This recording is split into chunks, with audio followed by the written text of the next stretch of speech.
ರಾಜ್ಯದಲ್ಲಿ ವಕ್ಫ್ ವಿರುದ್ಧ ಕಾದಾಟ ಹೋರಾಟ ಜೋರಾಗಿದೆ. ಕರ್ನಾಟಕದಲ್ಲಿ ಭೂಮಿ ಕಳೆದುಕೊಂಡವರ ಬೆನ್ನಿಗೆ ಬಿಜೆಪಿ ನಿಂತಿದೆ. ವಕ್ಫ್ ಪ್ರೊಟೆಸ್ಟ್ ನಿಜವಾಗ್ಲೂ ಹೋರಾಟನ ಅಥವಾ ಅದರಲ್ಲೂ ಪಾಲಿಟಿಕ್ಸ್ ಇದೆಯಾ ಅನ್ನೋದು ಇನ್ನಷ್ಟೇ ಖಾತ್ರಿ ಆಗಬೇಕಾಗಿದೆ. ಯಾಕೆ ಹಿಂಗೆ ಹೇಳ್ತಾ ಇದ್ದೀನಿ ಈ ರಿಪೋರ್ಟ್ ನೋಡಿ.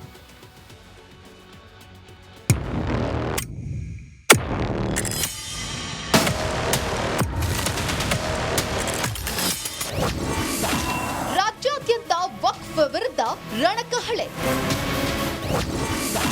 ಹೋರಾಟದ ಹಾದಿಯಲ್ಲೇನಿದು ದಾಖಲೆ. ವಕ್ಫ್ ವಿರುದ್ಧ ಬಿಜೆಪಿ ಸಮರ ಸಾರಿದೆ. ಇಡೀ ರಾಜ್ಯಾದ್ಯಂತ ಕೇಸರಿ ಪಡೆ ಅಖಾಡಕ್ಕೆ ಧುಮುಕಿದೆ. ಕಾಂಗ್ರೆಸ್ ಸರ್ಕಾರದ ವಿರುದ್ಧ ಕೈಯಲ್ಲಿ ಅಸ್ತ್ರ ಹಿಡಿದು ಪ್ರತಿಭಟನೆ ನಡೆಸ್ತಾ ಇದೆ. ಇಡೀ ರಾಜ್ಯದಲ್ಲಿ ಬಿಜೆಪಿ ಹೋರಾಟದ ಹಾದಿ ಹಲವೆಡೆ ಹೈಡ್ರಾಮಾಗಳಿಗೆ ಸಾಕ್ಷಿಯಾಗಿದೆ. ವಕ್ಫ್ ವಿರುದ್ಧದ ಪ್ರೊಟೆಸ್ಟ್ ಅಲ್ಲಿ ಭಿನ್ನಮತ. ನಾವು ನೀವು ಪಕ್ಷಕ್ಕೆ ದುಡಿದವರು ಈ ಪಕ್ಷದೊಳಗೆ ಒಂದ್ ನಿಮಿಷ ಪಕ್ಷಕ್ಕೆ ಮಣ್ಣಿನ ತಗೊಂಡು ನಮ್ಮ ದೇವರ ವಾಸ ಐತಿ, ರಕ್ತದ ಕಲಿಯೋದು ನಮ್ಮನ್ನು ಹೊರಗೆ ಹೋಗಂತಂತಂದ್ರೆ ಭಾಳ ದೊಡ್ಡವ್ರದಾರ ಅವ್ರು ಮಾತಾಡ್ತಿರ್ತೈತಿ, ನಾವು ಮಾತಾಡಿದ್ರೆ ಭಾಳ ತಪ್ಪಾಗ್ತೈತಿ. ಸತ್ನಪ್ಪೋ ಸತ್ನೋ ಜಮೀರ್ ಸತ್ನೋ.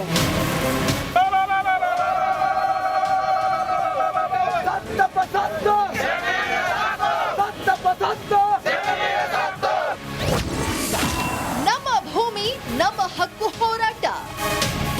वक्फ बोर्ड हटाओ, बोलो भारत माता की धिक्कारा धिक्कारा. ಪ್ಲೇ ಕಾರ್ಡ್ ಹಿಡಿದು ಪ್ರೊಟೆಸ್ಟ್. ಭಾರತವನ್ನು ಪಾಕಿಸ್ತಾನ ಮಾಡೋ ಹೊರಟಿರುವಂತಹ ಕಾಂಗ್ರೆಸ್ ಸರ್ಕಾರಕ್ಕೆ ನಮ್ಮ ಭೂಮಿ ನಮ್ಮ ಹಕ್ಕು ಪ್ರೊಟೆಸ್ಟ್.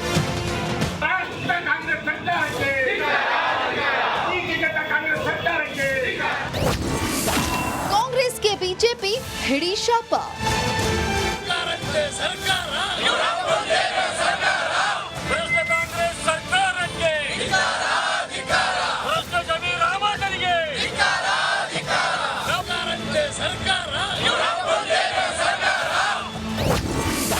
ನೂರಾರು ಕಾರ್ಯಕರ್ತರಿಂದ ಪ್ರತಿಭಟನೆ. ಮುಖ್ಯಮಂತ್ರಿ ಜಮೀರ್ ಅಹಮದಿಗೆ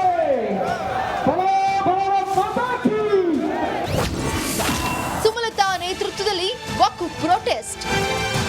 ಕಳೆದ ಎಲೆಕ್ಷನ್ ಆ ಪ್ರಚಾರದ ವೇಳೆ ನಾನು ಹೋದ ಕಡೆ ಎಲ್ಲ ನಾನು ಹೇಳಿದ್ದೀನಿ, ಈ ಸುಮ್ಮನೆ ನೀವು ಉಚಿತ ಉಚಿತ ಉಚಿತ ಅಂತ ನಂಬ್ಕೊಂಡು ಹೋದ್ರೆ ನಾಳೆ ದಿನ ನಾವುಗಳೇ ಫೇಸ್ ಮಾಡಬೇಕಾಗುತ್ತೆ ಇಂಥ ಒಂದು ಪರಿಸ್ಥಿತಿನ. ಅದು ಇವತ್ತು ನಿಜ ಆಗ್ತಾ ಇದೆ. ಕಾಂಗ್ರೆಸ್ ಸರ್ಕಾರದ ವಿರುದ್ಧ ಘೋಷಣೆ. ಸಿದ್ದರಾಮಯ್ಯ ಕಾಂಗ್ರೆಸ್ ಸರ್ಕಾರಕ್ಕೆ, ಸಿದ್ದರಾಮಯ್ಯ ಕಾಂಗ್ರೆಸ್ ಸರ್ಕಾರಕ್ಕೆ. ಗಂಜಿ ಮಾಡಿ ಸಂಸದ ರಾಘವೇಂದ್ರ ಕಿಡಿ.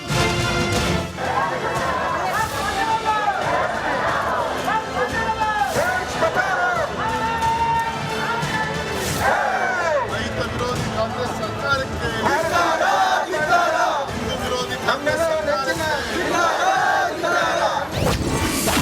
ಹಸಿರು ಶಾಲು ಹೊತ್ತು ಪ್ರೊಟೆಸ್ಟ್. ಮುಂದಿನ ಎಲೆಕ್ಷನ್ ನಲ್ಲಿ ಇವರಿಗೆ ಒಂದು 25 ಸೀಟ್ ಕೂಡ ಬರೋದು ಕಷ್ಟ ಆಗ್ತದೆ ಈ ತರ ಆದ್ರೆ. ಅದಕ್ಕೆ ನಾನು ಬ್ಯೂರೋ ರಿಪೋರ್ಟ್, ರಿಪಬ್ಲಿಕ್ ಕನ್ನಡ. ಧರ್ಮದ ಬಗ್ಗೆ ಜಗಳ ಆಗ್ತದೆ ಬಿಟ್ಟು ಯಾವ ಕಾನೂನು. ಓಕೆ, ಇವಿಷ್ಟು ಈ ದಿನದ ಕರ್ನಾಟಕ ಪ್ರೈಮ್ ಟೈಮ್. ನಾಳೆ ಇದೇ ಸಮಯಕ್ಕೆ ಮತ್ತೆ ಭೇಟಿಯಾಗೋಣ. ರಿಪಬ್ಲಿಕ್ ಕನ್ನಡ, ಇದು ನಿಮ್ಮ ಧ್ವನಿ. ಸರ್ವೇ ಜನ ಸುಖಿನೋ ಭವಂತು. ಶುಭರಾತ್ರಿ. ಈ ಬಾಂಬ್ ಬ್ಲಾಸ್ಟ್ ಕೇಸ್ ಇದೆಯಲ್ಲ, ಯಾವುದು ರಾಮೇಶ್ವರಂ ಕೆಫೆ ಇಂಥದ್ದೆಲ್ಲ, ಇದಕ್ಕೆಲ್ಲ ಸ್ವಲ್ಪ ಟೈಮ್ ಇದೆ. ಕೆಲವುದಕ್ಕೆ 120 ಡೇಸ್, ಕೆಲವುದಕ್ಕೆ 60 ದಿವಸ, ಹೀಗೆಲ್ಲ ಇದೆ. ಕೊಲೆ ಕೇಸಲ್ಲಿ 90 ಡೇಸಲ್ಲಿ ಕೊಡಬೇಕು, ಅದನ್ನು ಕೊಟ್ಟಿದ್ದಾರೆ. ಆಮೇಲೆ ನೀವು ಕೊಡ್ತಾ ಹೋಗಿ ಅಂತ ಆ ಥರ. ಈಗ ಎರಡನೇ ಚಾರ್ಜ್ ಶೀಟಲ್ಲಿ ದರ್ಶನ್ ಸಿಕ್ಕಿ ಬೀಳ್ತಾರಾ ಅನ್ನುವಂಥ ದೊಡ್ಡ ಅನುಮಾನ ಕಾಡ್ತಾ ಇದೆ. ಯಾಕಂದರೆ ಎರಡನೇ ಚಾರ್ಜ್ ಶೀಟ್ ಸಲ್ಲಿಸೋದಕ್ಕೆ ಪೊಲೀಸರು ಎಲ್ಲ ಸಿದ್ಧತೆ ಮಾಡ್ತಾರೆ. ಚಾರ್ಜ್ ಶೀಟ್ ಕೋರ್ಟ್ಗೆ ಸಲ್ಲಿಸಬೇಕು. 1,000ಕ್ಕೂ ಅಧಿಕ ಪುಟಗಳ ವರದಿ ಸಲ್ಲಿಸಲು ತಯಾರಿ ಆಗ್ತಾ ಇದೆಯಂತೆ. ಕೊಲೆ ಕೇಸ್ಗೆ ಸಂಬಂಧಪಟ್ಟ ಈ ಹಿಂದೆ ಒಂದು 9,000 ಪುಟಗಳಿತ್ತಲ್ಲ, ಅದಕ್ಕಿಂತ ಹೆಚ್ಚಾಗಿ 20ಕ್ಕೂ ಹೆಚ್ಚು ಸಾಕ್ಷಿಗಳು ಈ ಚಾರ್ಜ್ ಶೀಟಲ್ಲಿ ಇದೆಯಂತೆ. ರೇಣುಕಾಸ್ವಾಮಿ ಹತ್ಯೆ ಕುರಿತ FSL ವರದಿಗಳಿವೆ ಅಂತೆ. ರಿಟ್ರೀವ್ ಮಾಡಿರೋ ಫೋಟೋಗಳನ್ನು ಸಲ್ಲಿಸಲು ಸಿದ್ಧತೆ.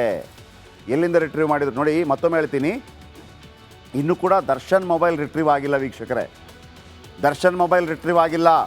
ಐಫೋನು, ಮಾಡೋಕ್ಕೆ ಕಷ್ಟ, ಆದರೆ ಮಾಡದೇ ಇರೋಕ್ಕಾಗಲ್ಲ, ಮಾಡ್ತಾರೆ. It will take time. Okay. ಆದರೆ ಈ ಫೋಟೋ ಯಾರು ತೆಗೆದ್ರು, ಯಾರ ಮೊಬೈಲಿಂದ? ಪುನೀತ್ ಅನ್ನೋನೊಬ್ಬ ಇದ್ದ, ಗೊತ್ತಾ? ಎಸ್, ರೇಣುಕಾಸ್ವಾಮಿ ಕೊಲೆ ನಡೆದಾಗ ಸ್ಥಳದಲ್ಲಿದ್ದ ಪುನೀತ್. ಇವರಿಗೆಲ್ಲ ಒಂದು ಹುಚ್ಚಿದೆ, ಫೋಟೋ ತೆಗೆದು ಬಿಡೋದು. ಯಾವ ಟೈಮು ಏನಾಗತ್ತೆ ಗೊತ್ತಿರೋದಿಲ್ಲ, ಇಷ್ಟು ಮಾರಣಾಂತಿಕ ಆಗುತ್ತೆ ಅಂತ ಗೊತ್ತಿರ್ಲಿಕ್ಕೆ ಸಾಧ್ಯ ಇಲ್ಲ. ಬಾಸ್ ಇದ್ದಾರೆ, ಎಲ್ಲ ಸಂಭಾಳಿಸ್ತಾರೆ ಅಂತ ಅಂದ್ಕೊಂಡಿರ್ಬೋದು. ಇನ್ನು ಪ್ರತ್ಯಕ್ಷದರ್ಶಿ ಪುನೀತ್ ಮೊಬೈಲ್ನಿಂದ ಆ ಫೋಟೋ ರಿಟ್ರೀವ್ ಆಗಿದೆಯಂತೆ. ಅಲ್ಲಿ ಪಟ್ಟಣಗೆರೆ ಶೆಡ್ನಲ್ಲಿ ತನ್ನ ಗ್ಯಾಂಗ್ ಜೊತೆ ನಿಂತು ಒಂದು ಫೋಟೋ ತೆಗೆಸ್ಕೊಂಡಿದ್ದಾರಂತೆ ದರ್ಶನ್. ರೇಣುಕಾಸ್ವಾಮಿ ಶವದ ಬಳಿ ದರ್ಶನ್ ನಿಂತಿರುವ ಫೋಟೋ ಇದೆಯಂತೆ. ಆಮೇಲೆ ಇನ್ನೊಬ್ಬ ಇದ್ನಲ್ಲ ಓತಿಕ್ಯಾತ ಪವನ್ ಮೊಬೈಲ್ನಿಂದಲೂ 2 ಫೋಟೋ ರಿಟ್ರೀವ್ ಆಗಿದೆಯಂತೆ. ಆಮೇಲೆ ಅವನೇನು ಮಾಡ್ತಾನೆ, ಬಂಧನದ ಭಯದಿಂದ ಫೋಟೋ ಡಿಲೀಟ್ ಮಾಡಿರ್ತಾನೆ. ಇಷ್ಟೆಲ್ಲ ಆಯಿತು ಅಂತ ಗೊತ್ತಾಗ ಡಿಲೀಟ್ ಮಾಡಿರ್ತಾನೆ. ಆದರೆ ತುಂಬ ಜನರಿಗೆ ಗೊತ್ತಿಲ್ಲ, ನೀವು ಏನೇ ತಿಪ್ಪರ್ಲಾಗಿ ಹೊಡೆಯಿರಿ, ಡಿಲೀಟ್ ಮಾಡಿ, ಬೇರೆ ಬೇರೆ ಬೇರೆ ಬೇರೆ ಬೇರೆ ಬೇರೆ ಕಡೆಗಳಲ್ಲಿ ಅದು ಸಂಗ್ರಹ ಆಗಿರುತ್ತೆ. ಬೇರೆ ಬೇರೆ ಕಡೆಗಳಲ್ಲಿ ಸಂಗ್ರಹ ಆಗಿರುತ್ತೆ. ಒಂದು 4-5 ಕಡೆ ಆದರೂ ಹೋಗಿ ಡಿಲೀಟ್ ಮಾಡಬೇಕಾಗುತ್ತೆ ನೀವು, ಕಂಪ್ಲೀಟ್ ಡಿಲೀಟ್. ಆದರೆ ರಿಟ್ರೀವ್ ಮಾಡಬೇಕು ಅಂತ ಕೂತ್ರೆ ನಿಮಗೆ ರಿಟ್ರೀವ್ ಮಾಡೋಕ್ಕಾಗುತ್ತೆ. ನೋಡಿ ಪೊಲೀಸರು ಏನು ಮಾಹಿತಿ ಕೊಡ್ತಾರೆ ಅಂದರೆ, ನೀಲಿ ಟೀ ಶರ್ಟ್, ಕಪ್ಪು ಬಣ್ಣದ ಪ್ಯಾಂಟ್ ಧರಿಸಿದ್ರಂತೆ ದರ್ಶನ್. ಇದೇ ಥರ ಇರ್ಬೋದೇನೋ ಗೊತ್ತಿಲ್ಲ. ಶವದ ಜೊತೆ ಫೋಟೋ ತೆಗೆದುಕೊಂಡು ಸಿಕ್ಕಿಬಿತ್ತ ಡಿ ಗ್ಯಾಂಗ್, ಅಥವಾ ನಮಗೊಂದಿರಲಿ ಅನ್ನೋ ಏನೋ ಗೊತ್ತಿಲ್ಲಪ್ಪ. ಒಮ್ಮೊಮ್ಮೆ ಬುದ್ಧಿ ಕೈ ಕೊಟ್ಬಿಡುತ್ತೆ, ಏನು ಮಾಡ್ತೀವಿ ಅಂತ ಗೊತ್ತಿರೋದು. ನನಗೆ ಯಾಕಪ್ಪ ಇಂಥ ಬುದ್ಧಿ ಬಂದು ಅಂತ ಆಮೇಲೆ ಅನೇಕರು ಥಿಂಕ್ ಮಾಡಿರ್ತಾರೆ, ಇದು ಬೇಕಿತ್ತು ನನಗೆ ಅಂತೇಳಿ. ಬೇಡ, ಈ ಥರ ಆಗಿದೆ. ಇದು ಲೇಟೆಸ್ಟ್ ಸುದ್ದಿ. ಓಕೆ ನೋಡಿ, ಇದು ಚಾರ್ಜ್ ಶೀಟ್ ಸಲ್ಲಿಕೆ ಆಗ್ತಾ ಇದೆ. 1000 ಪುಟಗಳ ಚಾರ್ಜ್ ಶೀಟ್ ಸಲ್ಲಿಕೆ. 20ಕ್ಕೂ ಹೆಚ್ಚು ಸಾಕ್ಷಿಗಳು ಎಕ್ಸ್ಟ್ರಾ ಕೊಡ್ತಾ ಇದ್ದಾರೆ. ನಾವು ಅವತ್ತೇ ಹೇಳಿದ್ವಿ, ಇದು ಮೊದಲನೇ ಇದೇನಲ್ಲ, 2-3 ಇನ್ನೂ ಕೊಡ್ಬೋದು ಬೇಕಿದ್ರೆ, ಇಲ್ಲ ಅಂತಲ್ಲ. ಯಾವಾಗ ಹೆಚ್ಚೆಚ್ಚು ಮಾಹಿತಿಗಳು ಬರುತ್ತೆ. ಯಾಕಂದರೆ ನಿಮಗೆ ಮೊದಲನೇ ಚಾರ್ಜ್ ಶೀಟ್ ಇದೆಯಲ್ಲ 90 ದಿನಗಳೊಳಗೆ ಕೊಡಬೇಕು, 3 ತಿಂಗಳೊಳಗಾಗಿ. ಅದು ಕಾನೂನು ಮಾಡಿದ್ದಾರೆ. ಇಲ್ಲಾಂದರೆ ಮೊದಲು ಏನಾಗ್ತಾ ಇತ್ತು ಅಂದರೆ, ಈ ಪೊಲೀಸರು ಸುಮ್ಮನೆ ಅದನ್ನು ಡಿಲೇ ಮಾಡ್ತಾರೆ. 6 ತಿಂಗಳು, 1 ವರ್ಷ, ಆಗಿಲ್ಲ ಅಂತ. ಈ ಥರ ಕೆಲವರನ್ನ ಬಚಾವ್ ಮಾಡೋಂಥ ಚಾನ್ಸ್ ಇದೆ ಅಂತ ಅಂದ್ಬಿಟ್ಟು ಕೋರ್ಟ್ ಕೂಡ 90 ಡೇಸ್ ಒಳಗೆ ಕೊಟ್ಟುಬಿಡಬೇಕು ಅಂತ ನಿರ್ಧಾರ ಮಾಡಿಬಿಡ್ತು. ಹಾಗಾಗಿ 90 ಡೇಸ್ ಒಳಗೆ ಕೊಟ್ಟುಬಿಡ್ಬೇಕು, 90 ದಿನದೊಳಗೆ ಕೊಟ್ಟುಬಿಡ್ಬೇಕು. ಆಮೇಲೆ ಇನ್ನಿತರ ಕೇಸ್ ಇರುತ್ತೆ. ಈಗ ಈ ಬಾಂಬ್ ಬ್ಲಾಸ್ಟ್ ಕೇಸ್ ಇದೆಯಲ್ಲ, ಯಾವುದು ರಾಮೇಶ್ವರಂ ಕೆಫೆ, ಇಂಥದ್ದೆಲ್ಲ, ಇದಕ್ಕೆಲ್ಲ ಸ್ವಲ್ಪ ಟೈಮ್ ಇದೆ. ಕೆಲವುದಕ್ಕೆ 120 ಡೇಸ್, ಕೆಲವುದಕ್ಕೆ 60 ದಿವಸ, ಹೀಗೆಲ್ಲ ಇದೆ. ಕೊಲೆ ಕೇಸಲ್ಲಿ 90 ಡೇಸಲ್ಲಿ ಕೊಡಬೇಕು, ಅದನ್ನು ಕೊಟ್ಟಿದ್ದಾರೆ. ಆಮೇಲೆ ನೀವು ಕೊಡ್ತಾ ಹೋಗಿ ಅಂತ, ಆ ಥರ. ಈಗ 2ನೇ ಚಾರ್ಜ್ ಶೀಟಲ್ಲಿ ದರ್ಶನ್ ಸಿಕ್ಕಿ ಬೀಳ್ತಾರಾ ಅನ್ನುವಂಥ ದೊಡ್ಡ ಅನುಮಾನ ಕಾಡ್ತಾ ಇದೆ. ಯಾಕಂದರೆ 2ನೇ ಚಾರ್ಜ್ ಶೀಟ್ ಸಲ್ಲಿಸೋದಕ್ಕೆ ಪೊಲೀಸರು ಎಲ್ಲ ಸಿದ್ಧತೆ ಮಾಡ್ತಾರೆ. ಚಾರ್ಜ್ ಶೀಟ್ ಕೋರ್ಟ್ಗೆ ಸಲ್ಲಿಸಬೇಕು. 1000ಕ್ಕೂ ಅಧಿಕ ಪುಟಗಳ ವರದಿ ಸಲ್ಲಿಸಲು ತಯಾರಿ ಆಗ್ತಾ ಇದೆಯಂತೆ. ಕೊಲೆ ಕೇಸ್ಗೆ ಸಂಬಂಧಪಟ್ಟ ಈ ಹಿಂದೆ ಒಂದು 9000 ಪುಟಗಳಿತ್ತಲ್ಲ, ಅದಕ್ಕಿಂತ ಹೆಚ್ಚಾಗಿ 20ಕ್ಕೂ ಹೆಚ್ಚು ಸಾಕ್ಷಿಗಳು ಈ ಚಾರ್ಜ್ ಶೀಟಲ್ಲಿ ಇದೆಯಂತೆ. ರೇಣುಕಾಸ್ವಾಮಿ ಹತ್ಯೆ ಕುರಿತ FSL ವರದಿಗಳಿವೆ ಅಂತೆ. ರಿಟ್ರೀವ್ ಮಾಡಿರೋ ಫೋಟೋಗಳನ್ನು ಸಲ್ಲಿಸಲು ಸಿದ್ಧತೆ. ಎಲ್ಲಿಂದ ರಿಟ್ರೀವ್ ಮಾಡಿದ್ರು ನೋಡಿ, ಮತ್ತೊಮ್ಮೆ ಹೇಳ್ತೀನಿ, ಇನ್ನೂ ಕೂಡ ದರ್ಶನ್ ಮೊಬೈಲ್ ರಿಟ್ರೀವ್ ಆಗಿಲ್ಲ ವೀಕ್ಷಕರೇ. ದರ್ಶನ್ ಮೊಬೈಲ್ ರಿಟ್ರೀವ್ ಆಗಿಲ್ಲ. ಐಫೋನು ಮಾಡೋಕ್ಕೆ ಕಷ್ಟ, ಆದರೆ ಮಾಡದೇ ಇರೋಕ್ಕಾಗಲ್ಲ, ಮಾಡ್ತಾರೆ. It will take time. Okay. ಆದರೆ ಈ ಫೋಟೋ ಯಾರು ತೆಗೆದ್ರು, ಯಾರ ಮೊಬೈಲಿಂದ? ಪುನೀತ್ ಅನ್ನೋನೊಬ್ಬ ಇದ್ದ, ಗೊತ್ತಾ? ಎಸ್, ರೇಣುಕಾಸ್ವಾಮಿ ಕೊಲೆ ನಡೆದಾಗ ಸ್ಥಳದಲ್ಲಿದ್ದ ಪುನೀತ್. ಇವರಿಗೆಲ್ಲ ಒಂದು ಹುಚ್ಚಿದೆ, ಫೋಟೋ ತೆಗೆದು ಬಿಡೋದು. ಯಾವ ಟೈಮು ಏನಾಗತ್ತೆ ಗೊತ್ತಿರೋದಿಲ್ಲ, ಇಷ್ಟು ಮಾರಣಾಂತಿಕ ಆಗುತ್ತೆ ಅಂತ ಗೊತ್ತಿರ್ಲಿಕ್ಕೆ ಸಾಧ್ಯ ಇಲ್ಲ. ಬಾಸ್ ಇದ್ದಾರೆ, ಎಲ್ಲ ಸಂಭಾಳಿಸ್ತಾರೆ ಅಂತ ಅಂದ್ಕೊಂಡಿರ್ಬೋದು. ಇನ್ನು ಪ್ರತ್ಯಕ್ಷದರ್ಶಿ ಪುನೀತ್ ಮೊಬೈಲ್ನಿಂದ ಆ ಫೋಟೋ ರಿಟ್ರೀವ್ ಆಗಿದೆಯಂತೆ. ಅಲ್ಲಿ ಪಟ್ಟಣಗೆರೆ ಶೆಡ್ನಲ್ಲಿ ತನ್ನ ಗ್ಯಾಂಗ್ ಜೊತೆ ನಿಂತು ಒಂದು ಫೋಟೋ ತೆಗೆಸ್ಕೊಂಡಿದ್ದಾರಂತೆ ದರ್ಶನ್. ರೇಣುಕಾಸ್ವಾಮಿ ಶವದ ಬಳಿ ದರ್ಶನ್ ನಿಂತಿರುವ ಫೋಟೋ ಇದೆಯಂತೆ.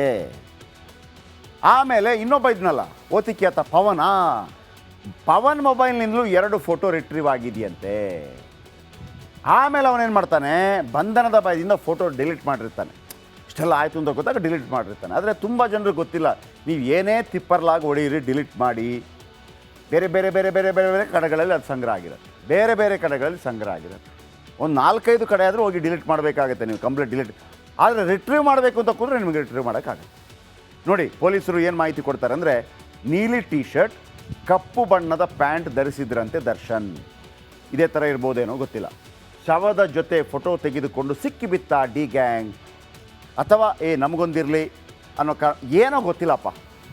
ಒಮ್ಮೊಮ್ಮೆ ಬುದ್ಧಿ ಕೈ ಕೊಟ್ಬಿಡುತ್ತೆ, ಏನು ಮಾಡ್ತೀವಿ ಅಂತ ಗೊತ್ತಿರೋದು. ನನಗೆ ಯಾಕಪ್ಪ ಇಂಥ ಬುದ್ಧಿ ಬಂದು ಅಂತ ಆಮೇಲೆ ಅನೇಕರು ಥಿಂಕ್ ಮಾಡಿರ್ತಾರೆ, ಇದು ಬೇಕಿತ್ತು ನನಗೆ ಅಂತೇಳಿ. ಬೇಡ, ಈ ಥರ ಆಗಿದೆ. ಇದು ಲೇಟೆಸ್ಟ್ ಸುದ್ದಿ. ಓಕೆ.